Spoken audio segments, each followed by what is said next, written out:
LinnFit Coaching Podcast. We are here back and we're talking about possibly a controversial topic. I don't know. We'll see. But we're talking about caffeine and alcohol today. So Matt wanted to talk about this, and I said, hey, let's go for it. And so this will be a fun one today. But before we jump into this, I want to let you know here at LinnFit Coaching that we're all about trying to empower every single client that we work with. One of our greatest values is just adding value to you as the end user, as the end customer for us. And so all of our online coaching clients, we're always looking out for how can we empower you with knowledge, how can we empower you with the best programming, the best exercise demos, and the best explanations that we can to possibly help you to better know yourself and to have the great success in your fitness journey. So check us out at LinnFit.com or reach out to me at caleb.linnfit on Instagram. And man, let's dive into this podcast. So we're talking about caffeine and alcohol. What kind of big stuff comes up? What's the controversy here? Yeah, I think the main thing is, pretty much everybody is gonna consume one or both of these, most likely. If you're not one of those people, maybe you don't need to listen to this, go ahead and switch it off. But most people are gonna have a cup of coffee or have a drink with friends every once in a while. But I think the controversy comes in potentially of like, well, what are the consequences of those? We all may do that, but what's gonna happen after you have caffeine or alcohol? Yeah. So like caffeine, I feel like people generally use it because they need something to pick them up, they feel like it helps them focus, which is true, or it helps give them some kind of energy boost in some way. It sort of jazzes you up so you can have enough energy to get through whatever you have coming up next. And alcohol is the opposite. It helps sort of key you down, helps you wind down or slow down, or in other words, let loose a little bit. And so you can use them or you can also abuse them, right? And I think a lot of people think you can't abuse caffeine. What do you think about that? I think I've done it. Oh, really? I think at certain times, yeah, I've just had seasons of my life where, especially during college, it's like maybe finals week or something. It's like I am drinking way too much coffee for my own good. Oh yeah. Especially during times when I didn't necessarily have it black, where I would add different like milk or sugar or things. It's a dangerous game to be having too much caffeine, and you can get to a point where you feel like you need it every day, and you can get headaches if you like deprive yourself from that. And I think for me that was one of the things that made me realize, hey, I should probably slow down how much caffeine I'm taking in. Yeah. So Sure. Yeah. I guess you're right. Like either one of them it's a form of caffeine is a stimulant and alcohol is a depressant, and like your body, like any other type of drug or any other type of stimulant or depressant, it gets used to it, and so our bodies are great at adapting to the things that we put into them. Our bodies are amazing at surviving, but as your body builds up a tolerance, that means you need a higher dose or you need more of it in order to feel the same effect. And so that causes you to have to consume more and more. So I totally know what you mean. I remember back in college, and I was doing an all-nighter for a human anatomy exam. It had like this tons of information. And I just got back from a sports tournament, and I played competitive ultimate frisbee in college. And I had this huge test at 8 a.m. the next morning. And so I stayed up all night. I think I drank maybe close to a full pot of coffee. And I was supposed to go to work after I took this test. And so I took the test, which I'm proud to say I totally aced the test. But then I called my boss afterward and I said, I can't go to work. I had to call in sick because I felt like trash. That was the effect of the caffeine on me that day. So, what other kind of stuff could it lead to? Like, even thinking nutritionally, lifestyle, like, alcohol or caffeine? What have you seen, or what do you think it could lead to?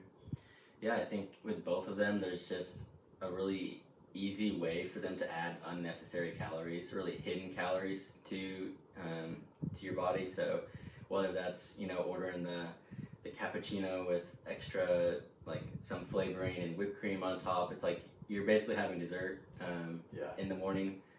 Or frappuccino. Yeah, exactly. It's like it's not really coffee anymore. Yeah. There's a little bit in there, but you're having dessert. Or even alcohol the same way. There's can be a lot of just hidden calories in there that you may not even think about, that really could throw off your plan if you're not like thinking about it in advance. And then also just especially with alcohol, because it kind of influences your hormones in different ways, can help like depress your your ability to tell that you're full. So you may like eat more if you're consuming alcohol than you would otherwise, which just kind of compounds the problem even further. Yes, that's super true. I mean, you think about so many coffee drinks. If you're not drinking black coffee, then you're consuming calories of some kind. And then alcohol, even if it's hard alcohol, some people are like, oh, I'm not having beer, right? So that means it's harmless, right? Not necessarily. Any form of alcohol, it's 7 calories per gram, and so even a smaller dose, you're still getting excess calories there. And this is stuff that doesn't really make you feel full. It's not going to fill you up. It's going to go into your system pretty quick. And like you said, it dulls your senses. Alcohol specifically dulls your senses, and so you may not realize that you're full, and you might just feel like eating. And caffeine, if you have a lot of sugar in it, that also hinders your appetite, sensations, and your entire hormone responses there. And so you might get more munchy after having this sugary caffeinated beverage. And so it's a vicious cycle. Or even with caffeine, if you're staying awake for more hours into the night, you're more likely to have a late night snack because you're just awake longer. And so if you had dinner at between 5, 7, whatever, and then you had a lot of caffeine during the day, you're up till midnight, of course you're gonna have another snack because it's been a really long time since you ate last. Right. Yeah. You said alcohol at 7 calories per gram, right? Mm-hmm. So compare that to like the carbohydrates, protein, and fats. What are those like for calorie content? Protein and carbs are going to be 4 calories per gram, and fats is 9 calories per gram. So it's kind of in the middle, but I mean that adds up pretty quick. Right, closer to the fat side. Yeah. Which is like the most calorie dense than the carbohydrates and the protein. Yeah, so. But it's not nearly as filling as fats. You could have a spoon of peanut butter and get a serving of fats, or you have a couple of beers or something. Those go down a lot easier, and you end up getting more calories overall from the alcoholic beverage. Right. Well, and then after you have the beers, you're probably gonna have the peanut butter too. So. Oh yeah, of course. Yeah. So it affects a lot of people, and like you said, it can really, if you're trying to value your body or what you're putting in your body, you're trying to keep a certain shape, you're trying to stay lean, then the getting calories from your beverages is not going to help you. So that's why that's even a specific tip that we try to work with our clients is like get your calories from your food, stuff that's going to fill you up instead of getting it from your beverages, because those beverages aren't going to help you feel full very long. Mm-hmm. Yeah, absolutely. Yeah, I think one of the other problems that we could see with both of these is some people are going to have higher sensitivities than others, and so like you said, if you've like developed that tolerance, you can drink more of either one of these. But if you're someone that's super sensitive, you just need to take that extra bit of awareness to know like you don't want to be super jittery at work if you're trying to focus, and you don't want to be super drunk and trashy on the other end either. You want to make sure that you're aware and just having good choices with that. I mean, yeah, and look, we want to stress that like neither one of these substances is like wrong in itself, but in excess, anything can not really help your body.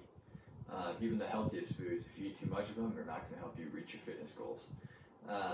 And so like I even think of like social pressures are super common, especially with alcohol. Like you're in a social setting, a party, a gathering of some kind, and you're just like being handed something, you know, and you feel pressure to drink something. You feel like you want to fit in. How do you deal with that? Yeah, that's you It's know, a tough one. it is a tough one. I think it really this is a terrible answer. You know, not really helpful, but it depends on the situation, right? Yeah. Every situation is going to be different. Yeah. It depends on your culture too, like how your friends' culture and how like their culture of drinking is, and yeah. So I think if you really don't want to drink and you're with your friends or something, just tell them.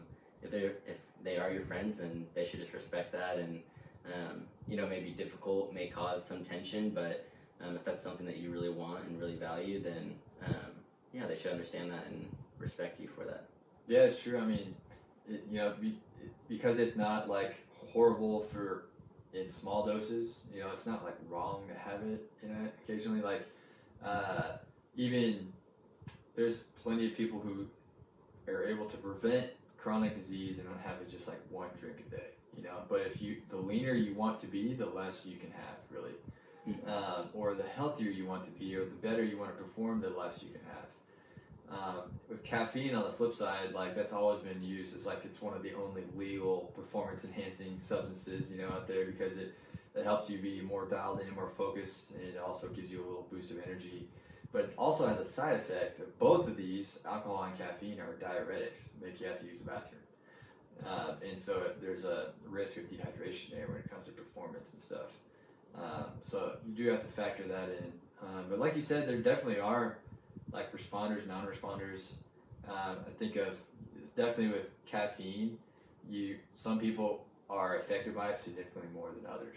Some people can drink a cup of coffee before bed and still fall asleep, which is, to me, that's shocking. You know, we'll get to that in a minute here of why that may not be beneficial for you, no matter what kind of a responder you are.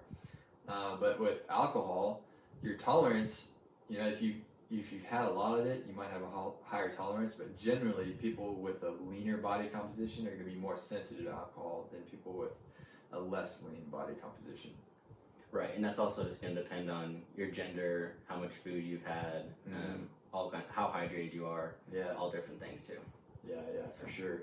And so, I mean, those are things you have to consider. Like, what are your goals? And, you know, are these drinks or anything, is that actually going to help you, or is that going to hinder you? And specifically on the dehydration side of things, like I always say, hydrate to feel great. You know, everybody needs at least 2 liters of water to maintain normal body processes. And if you're taking away from that from your other drinks that are going to make you have to lose some of that water because it's a diuretic, then you're going to end up needing to compensate for that to drink some more water out of that. And if you're doing other activity and losing more body water from the activity you're doing and sweating, and you're in a hot climate, like we're in a warm room right now in the middle of India, and so it's warm. So if I'm dehydrated from having a few cups of coffee, because I was drinking coffee instead of having water, then I'm just perpetually dehydrated all day long. And if I get a headache, or if I am feeling a little bit extra tired, it might be because I'm dehydrated, not because I need some more caffeine. You know what I mean? Yeah, I think that's happened to me before. I think, oh, I'm tired, I need another cup of coffee, and that's like the exact opposite of what I really need. But you know, sometimes it's still just nice to have the next cup in the afternoon or something. Yeah. Well, let's talk a little bit about sleep, though. Okay, so believe it or not, both alcohol and caffeine affect your sleep. And so I think this is something that kind of, you know, people can generally understand that caffeine affects your sleep, but a lot of people don't understand that alcohol also affects your sleep. So before we dive into that, like why is sleep important? Like why do we need to care about our sleep? Right. Well, I mean, that's when our body is able to just reset, recover. It's when, if we're working out, if we're tearing down muscles, that's really where our body's going to be able to rebuild. Also for men, that's when most of our testosterone production is when we sleep, and testosterone is really important just to be able to build muscle, to be able to stay healthy as a man. And so yeah, there's a lot of other benefits too. I'm sure you probably could elaborate on some of them. I mean, yeah, I mean, if you're consistently getting, 6 hours or less per night on a regular basis, then that is basically a carcinogenic. That's a fancy word for saying it causes cancer. And that's been studied, and I mean, that's like thoroughly supported that like a chronic lack of sleep or inconsistent sleep really is detrimental to your health. You have a higher risk of cardiovascular disease, stroke, cancers, and also just like generally feeling awful. You're just not functioning right. Like you feel like you're in a cloud, you're in a fog all day long. So, so sleep's super important, and you want to be pushing towards, depending on your age or the physical demands in your life. If you're super active or if you're less active, you're gonna need you might need more or less sleep. So 7 to 9 hours is kind of a general window that fits most people. For young adolescents who are still maturing physically, they might need up to 10 hours. And so, but if you think of that 7 to 9 window, if there's things that are going to disrupt your sleep, you're not going to get into a quality kind of sleep. It's not going to be restful. You're going to be tossing and turning. You may not even be conscious of it. You're just kind of like in this state of, you're not getting into a deep sleep. It's not a super restful, restorative sleep like you mentioned. So that is a time that our body gets to reset. It's a time that our body gets to recover, rebuild. This is where most of that tissue repair happens, is when you're sleeping. It doesn't happen when you're awake. And so it's incredibly important. Let's talk about caffeine first. So caffeine, how long is it in our system, and how does it affect our sleep? Do you know? I forget the exact number of hours the half-life is, but I know that every time I hear it, I realize that it sticks around in our system a lot longer than I would think. Yeah, it's a 6-hour half-life, and so if that's half, that means it's in your system for at least 12 hours, and so that's what's crazy, is that if it's in your system for 12 hours, then that means if you want to go to sleep and get it to have a better chance of getting into a deeper sleep sooner, then you basically need to go backwards from when you want to be in bed and stop, go backwards 12 hours and then cut off your caffeine from then. Mm-hmm. And so if I want to be in bed at 10 o'clock at night, then I gotta cut it off at 10 a.m., which is hard to do some days. Yeah, I think every time I hear that stat, I think about like the afternoon cup of coffee I had, and I'm like, oh man, that's just, I always forget, okay, 6 hours for half of it, and then another 6 for, it's like, golly, it just sticks around for a lot longer than I think any of us would really think about, because we're not necessarily going to feel like that high energy buzz from caffeine, like 8 to 10 hours later, but there is still caffeine in our bodies. Yeah, so whether you're a sensitive responder or a non-responder, that caffeine is still in your system. And so whether you really feel like you're jazzed up or not, that's still going to mess with your sleep. So if you're having coffee in the afternoon or late in the day, it's still going to affect you, which is super humbling.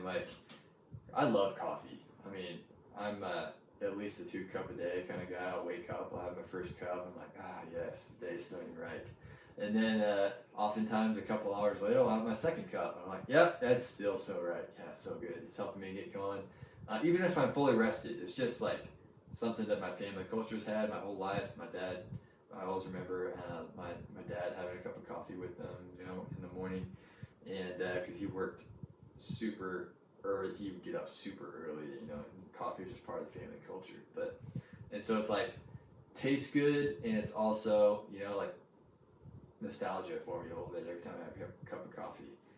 But I have noticed as I learn these facts about how long it's in your system, I actually can make a noticeable difference of how easy it is to stay up late and get to bed later, by quote unquote accident. Whenever I have a cup of coffee in the afternoon, it might help me focus and get stuff done in the afternoon, but then it essentially wrecks my next day, because I'm not able to sleep as good that night because I end up not getting to sleep as easy or staying up later, and then my next day is a little bit off. I'm more tired, so I'm like more dependent on caffeine, which is kind of a vicious cycle. Yeah, it really is. I think a lot of people understand caffeine. Like, it gives you that burst of energy, so it's going to be tough to sleep. Even if you are one of those people that can go to bed right after, it's still, you can tell the difference. But alcohol seems to be like a little bit less, like you don't think about that as much about affecting your sleep. And I've even heard some people say that it helps them sleep. So what do you think about that? Yeah, I mean, alcohol is in your system for, its half-life is around 4 to 6 hours. And so that means it's actually pretty similar to caffeine. It might be a little bit less. It's going to be 8 to 12 hours before your body is able to clear that out. And so that ends up affecting your sleep, especially if you're having drinks in the evening. Because what happens is, like, yes, it is a depressant. It does help you relax. It dulls your senses and your nerves. And so you might fall asleep easier. But sleep studies have found that you actually don't get into as deep of a sleep whenever you have alcohol in your system. And so the sleep cycles don't look the same. When you want to be in and out of REM cycles, you want to be getting into the sleep cycles has all their different stages. You're not really getting into those deeper stages until much later, whenever there's alcohol in your system. And so that means you're going to wake up less rested. You're going to wake up and it's going to be hard to get out of bed. It's not just from a hangover because you drank too much. Even if you only had one drink, it can affect your sleep, the depth of your sleep. So it might help you fall asleep, but you might consider, like, okay, if you feel like you're dependent on alcohol to help you relax or wind down in the evening, is there other things in your evening routine that's stimulating you, like screens, TV shows, or other things that are keeping you awake and active? So if you remove those things, would it help you relax and sort of wind down, like you had nothing else to do but go to sleep, rather than having a drink to try to relax and wind down? And so that's something that has been sort of profound to learn, is like, oh man, like I'm affecting my sleep if I choose to have a drink. And that doesn't mean you should never have one. That's your choice. It's your choice whether you have one or not. Especially if it's a social gathering, you choose to have one. That's totally up to you. But just understanding that there is a cost to that. It's not just dehydration, and it's not just about the depth of sleep. Because it is a diuretic. If you had that right before bed, you might end up having to go to the bathroom a couple of times in the middle of the night, which messes with your sleep. And so these are just kind of the costs we have to consider with caffeine and alcohol. And so they're not wrong in and of themselves, but they can have effects to your judgment. They can have effects to your body. And we wanted to inform you guys, like, nutritionally, how does that affect you, and especially with your recovery, your sleep, how it can affect you. And if you're going around just not having the right kind of rest and recovery, it's harder to make the decisions that you want to make. Whenever you're tired and not functioning at your best, you tend to make decisions that are more convenient and easier, which often end up being the more highly processed foods that really aren't good for your body either. Mm-hmm. Absolutely, yeah, a lot of good stuff. Yeah, there's some things to consider with caffeine and alcohol. I'm still gonna be a coffee drinker, like, guarantee it. I'm gonna wake up tomorrow morning and I'm going to have a cup of coffee, but I'll definitely double check. If I have anything in the afternoon or have any kind of drinks or anything in the evenings or whatever. That's definitely something that we all need to consider in the scope of the big picture.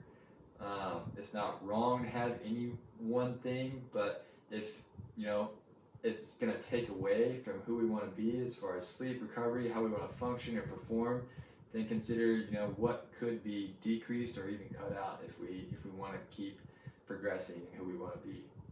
Right. Yeah, I think that's well said. I have nothing to add. Yeah, sometimes I get on these long soapboxes on this, but man, it's awesome getting to be on the podcast with you, man. And it's fun. Like it's fun getting to do this together. And if you guys love this podcast, if you guys like hearing this, give us a like on YouTube, comment, share it with friends. If you're listening on podcasts, especially on Apple Podcasts, give us a rating.